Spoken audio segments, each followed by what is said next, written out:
नमस्कार। स्वागत के ऑनलाइन कक्षा में आप सभी का स्वागत है।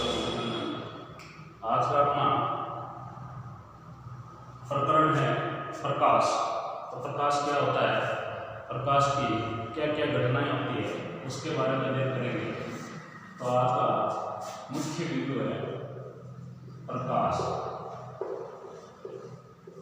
प्रकाश एक किरणों का पुंज होता है और उस किरणों के पुंज से वो हमें अदृश्यमान वस्तु को दृश्यमान बनाती है।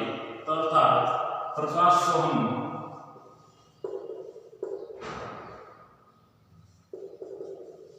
हम एक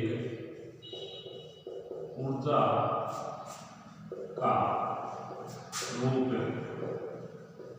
मानते हैं। प्रकाश को हम एक ऊर्जा का रूप मानते हैं।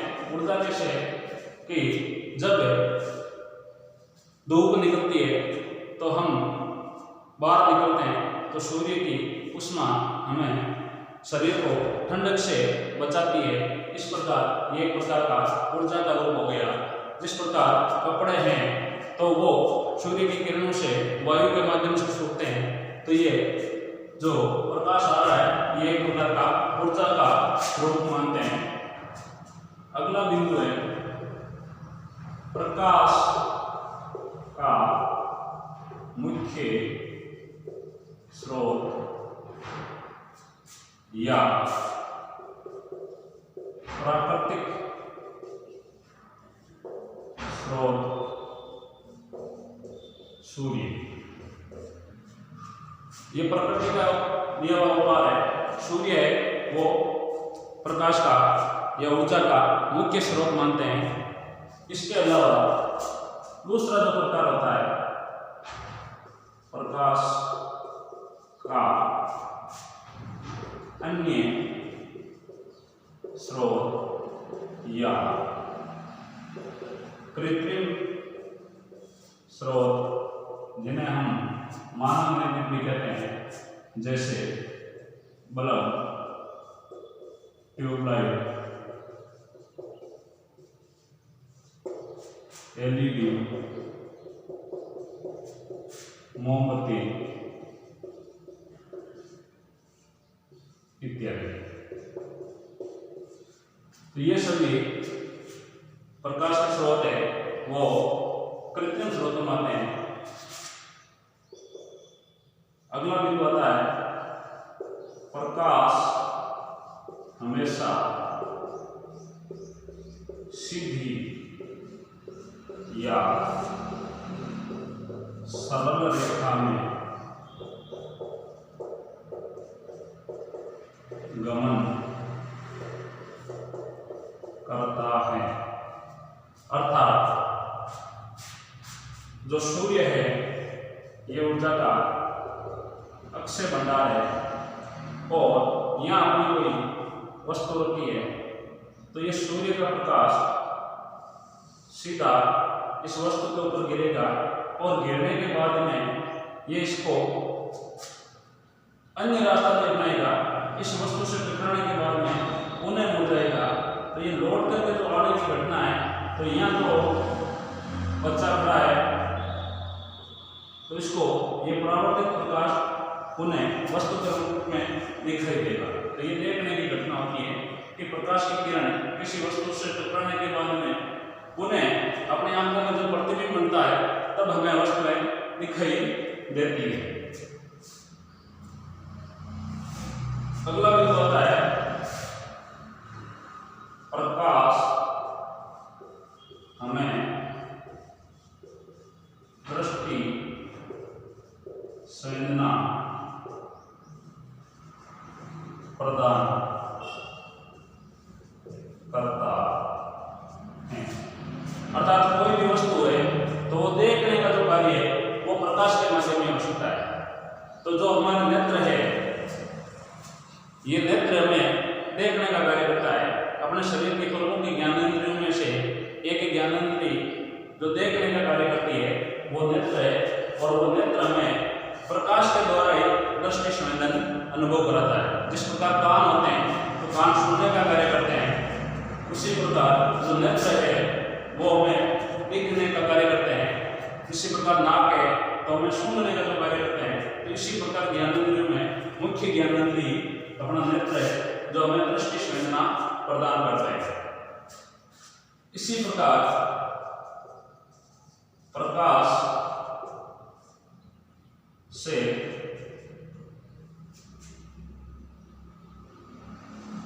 अनेकों घटनाएं प्रदर्शित होती है, जैसे परावर्तन, अपवर्तन,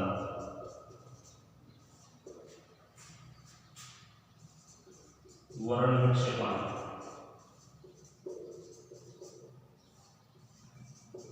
आदि।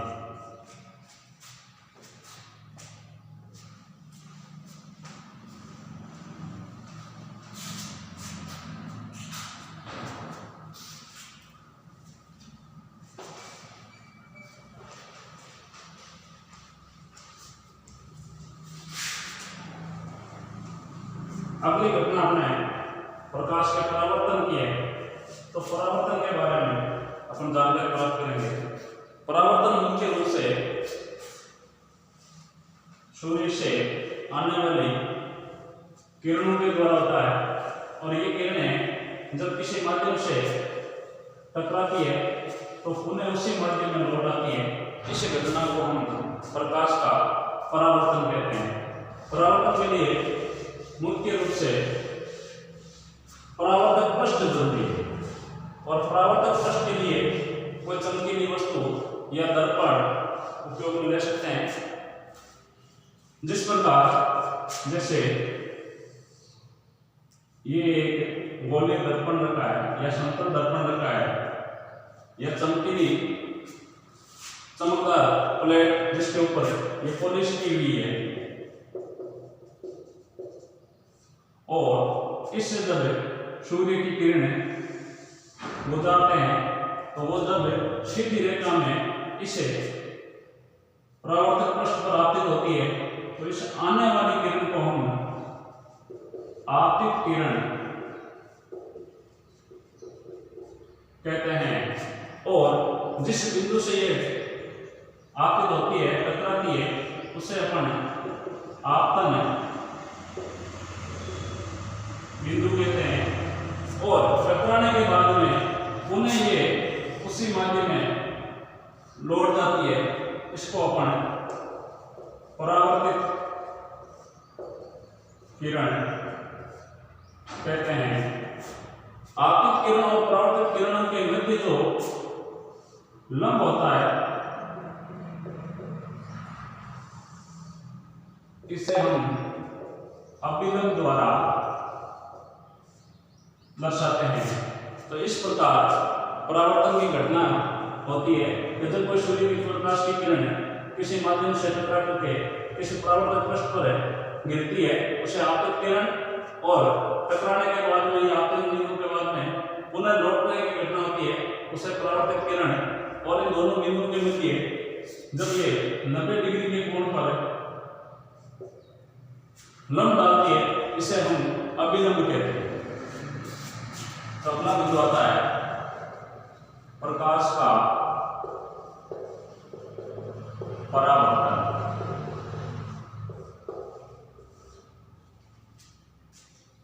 जब कोई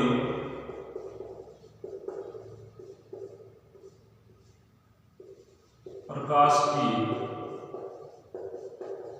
किरण किसी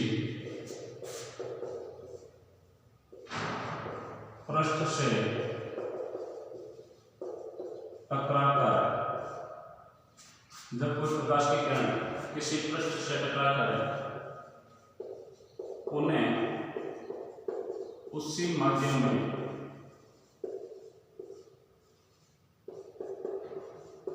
लौट आती है,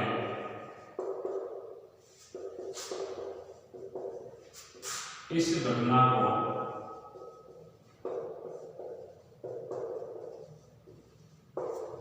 प्रकाश का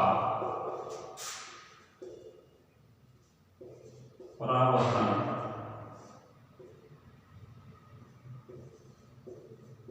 कहते हैं। तो प्रकाश के परावर्तन की परिभाषा, जब कोई प्रकाश की किरण किसी पृष्ठ से टकराकर पुनः उसी माध्यम में लौट आती है, इस घटना को प्रकाश का परावर्तन कहते हैं। जिस प्रकार अपने पास शीशा होता है और इस शीशे में जब कोई प्रकाश की किरण आती है तो ये टकराने के बाद में पुनः लौट आती है अलग अलग दिशाओं में, इस घटना को हम प्रकाश का परावर्तन की घटना नाम देते हैं। परावर्तन की घटना में मुख्य रूप से दो किरणें होती है। परावर्तन की किरणें, पहली किरण होती है आपतित किरण।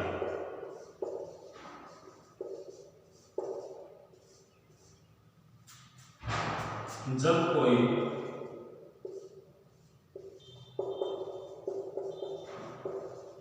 प्रकाश की किरण किसी चमकीले पृष्ठ पर आपतित होती है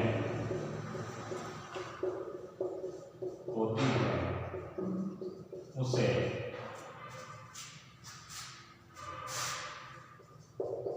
आपतित किरण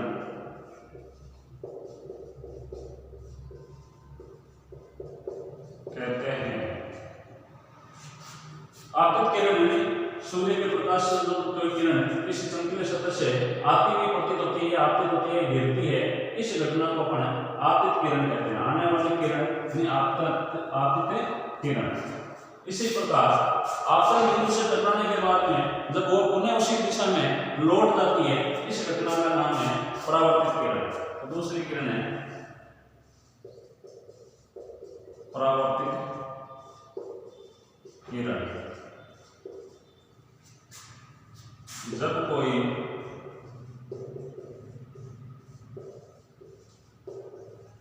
प्रकाश की किरण किसी चमकीले पृष्ठ से टकराने के पश्चात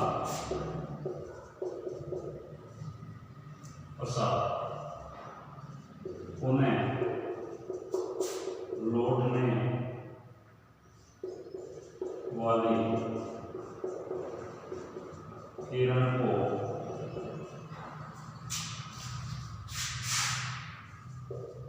परावर्तित किरण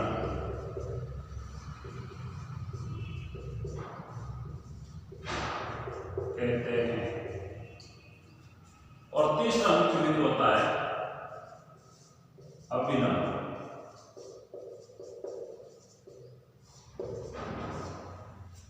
अभिलंब का कार्य है आपतित और परावर्तित किरणों के मध्य का जो लंब होता है उसे हम अभिलंब कहते हैं। आपतित किरण तथा परावर्तित किरण के मध्य का लंब ही अभिलंब कहलाता है, जो आपतन बिंदु पर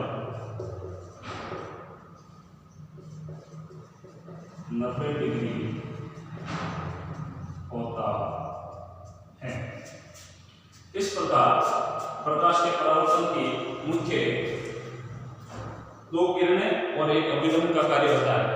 इसी प्रकार जब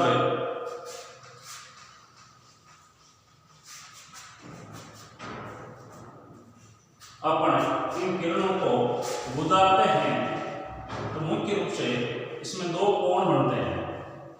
जो आने वाली किरणें हैं उनसे आपतन कोण और जो जाने वाली किरणें हैं उन्हें लौटने वाली किरणें हैं उनसे परावर्तन कोण।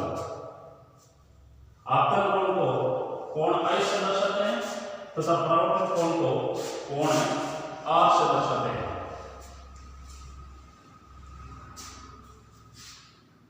जिस प्रकार यह आपतित किरण सूर्य से आने वाली प्रकाश की सीधी रेखा में घूम करने वाली किरण और अभिलंब के मध्य जो कोण बनता है इस कोण को कोण I यानी आपतन कोण।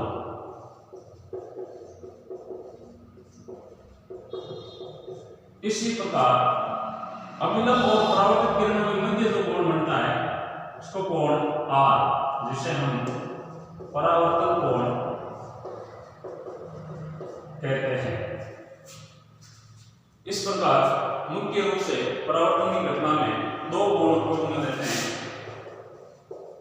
परावर्तन के कोण पहला है आपतन कोण।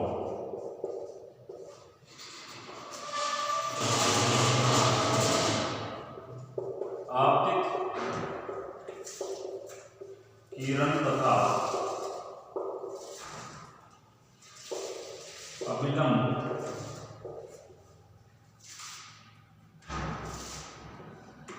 के मध्य बनने वाला कोण आपतन कोण कहलाता है, जिसे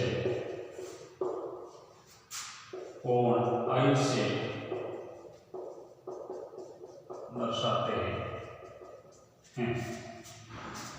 और दूसरा कोण परावर्तन कोण।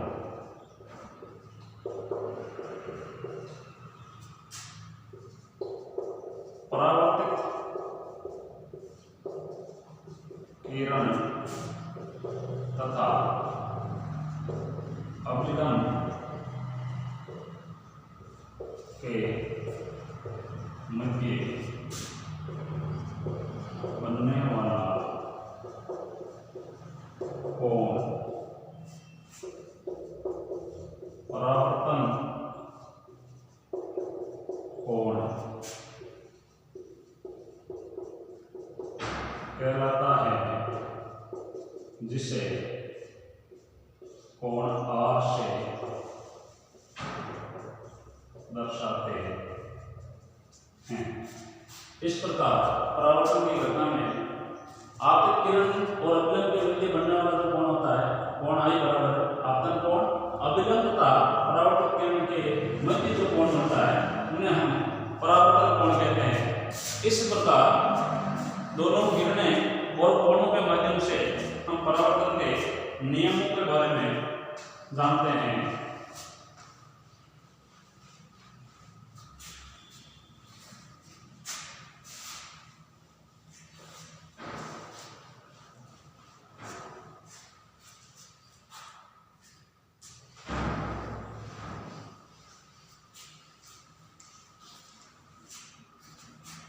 अगला बिंदु है अपना परावर्तन के नियम। मुख्य दो नियम हैं।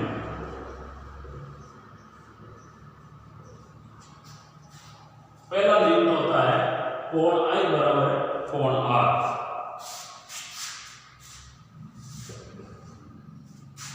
कोण I बराबर कोण R।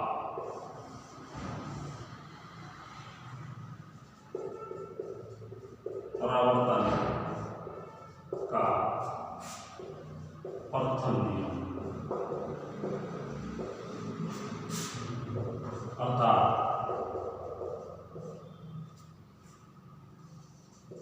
आपतन कोण वह परावर्तन कोण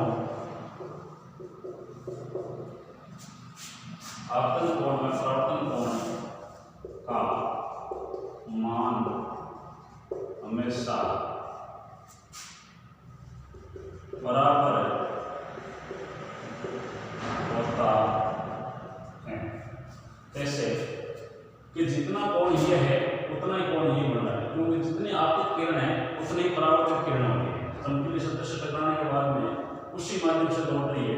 तो माना कि ये कोण है 45 डिग्री है, तो ये भी कोण कितना होगा 45 डिग्री।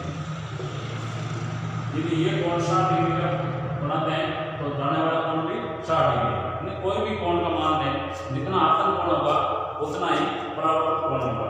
तो परावर्तन का पहला नियम हो गया कोण I बराबर कोण R, अर्थात आपतन कोण में परावर्तन कोण दोनों का मान हमेशा बराबर होता है। दूसरा नियम,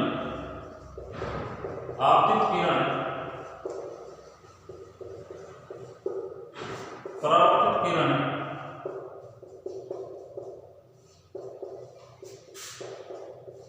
तथा अभिलंब तीनों एक ही तल में स्थित होते हैं।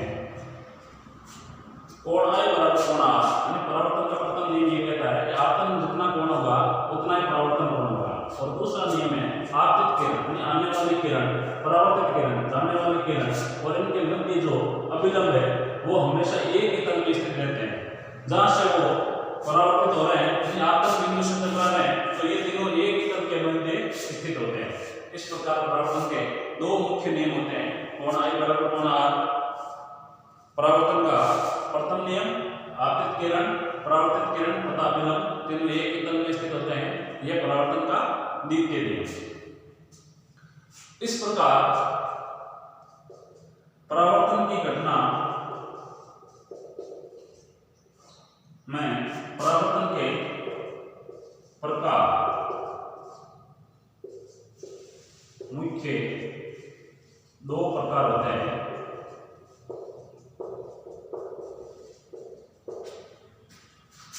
पहला आता है नियमित परावर्तन, जिस प्रकार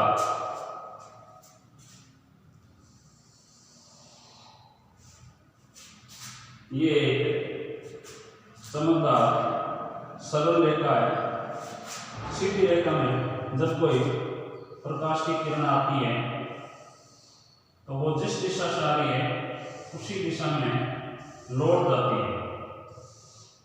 तो इसको अपन कहते हैं आने वाली किरणें आपतित और जाने वाली किरणें परावर्तित। नियमित का मतलब होता है निश्चित रूप से उनका परावर्तन होना, यानी ये परावर्तन के दोनों नियमों का सही ढंग से पालन करती है। ऐसा परावर्तन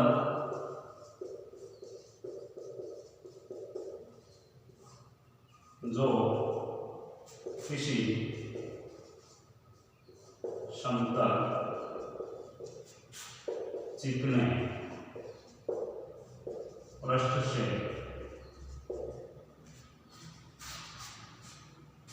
ऐसा परावर्तन किसी समतल चिकने पृष्ठ से जितना आपतित होगा उतना ही परावर्तित होगा और पथ हमेशा सीधा होता है। उसे नियमित परावर्तन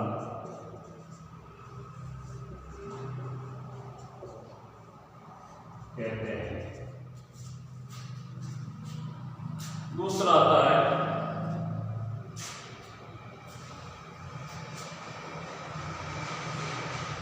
विस्तृत परावर्तन।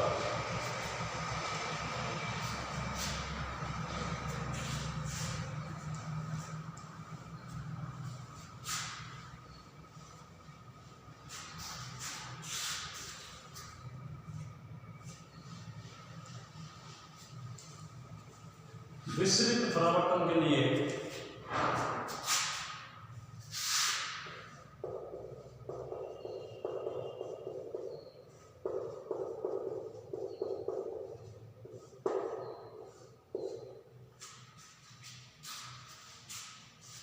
जिस प्रकार नियमित में तो हमने एक समतल पृष्ठ लिया था, लेकिन विस्तृत में असमतल या विस्तृत यानी अपन अपनी बोलचाल की भाषा में उबड़ खाबड़ कोई पृष्ठ देते हैं, तो इससे आने वाली किरणें जब आती तो है तो वो टकराने के बाद में, अब जैसे यहाँ अनुलंब है तो ये अलग दिशा में जाएगी, ये अलग दिशा में जाएगी, ये अलग जाएगी, यानी जितना आपतन हो रहा है उतना परावर्तन नहीं हो रहा है। इस प्रकार की घटना को हम विस्तृत परावर्तन कहते हैं।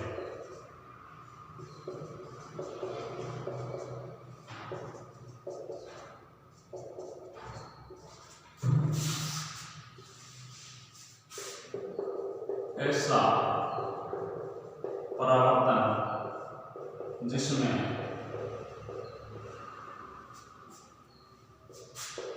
परावर्तक पृष्ठ खुरदरा या विस्तृत होने के कारण आपतित किरणें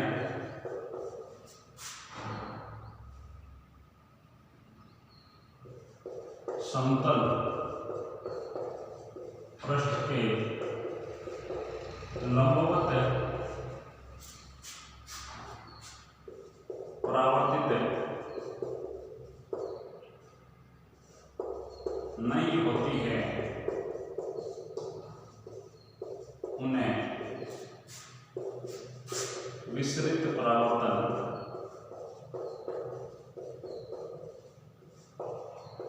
कहते हैं। नियमित का मतलब होता है पृष्ठ समतल है और समतल है, तो जितनी किरणें आएंगी उतनी परावर्तित हो जाएगी। लेकिन विस्तृत परावर्तन का मतलब है कि जो पृष्ठ है वो खुरदरा है, तो इस पर आने वाली किरणें अलग अलग दिशाओं में जाएगी। आपतन और परावर्तन दोनों किरणें हैं, वो परावर्तन के नियमों का पालन तो करेगी, लेकिन उनका पृष्ठ है उसके माध्यम पर निर्भर करेगी कि वो किस दिशा में जाती है। तो जो सीधी रेखा में गमन करती है वो तो है नियमित परावर्तन, और जो अनियमित दिशा में परावर्तित होती है उन्हें हम विस्तृत परावर्तन कहते हैं। इस प्रकार हम परावर्तन के आधार पर दो प्रकार नियमित और विस्तृत पढ़ा, परावर्तन के कोणों के बारे में पढ़ा, परावर्तन के नियमों के बारे में पढ़ा। तो आज का मुख्य गृह कार्य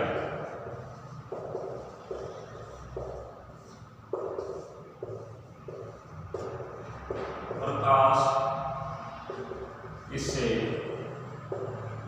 कहते हैं।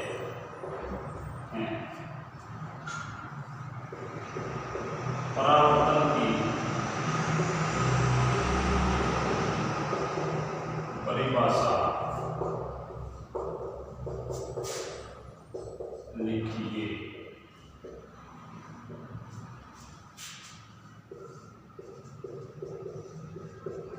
परावर्तन के नियम समझाइए।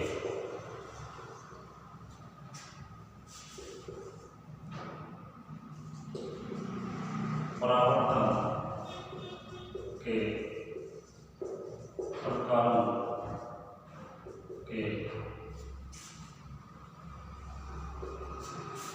नाम लिखिए।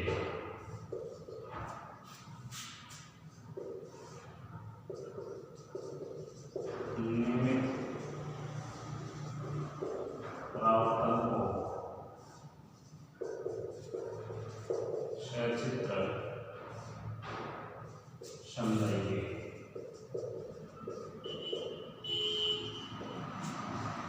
तो आज के प्रकरण में हमने जो जो बिंदु पढ़े हैं उनके आधार पर इन प्रश्नों का उत्तर देना और अपनी पाठ्य पुस्तक और कॉपी में पूरा कार्य करना।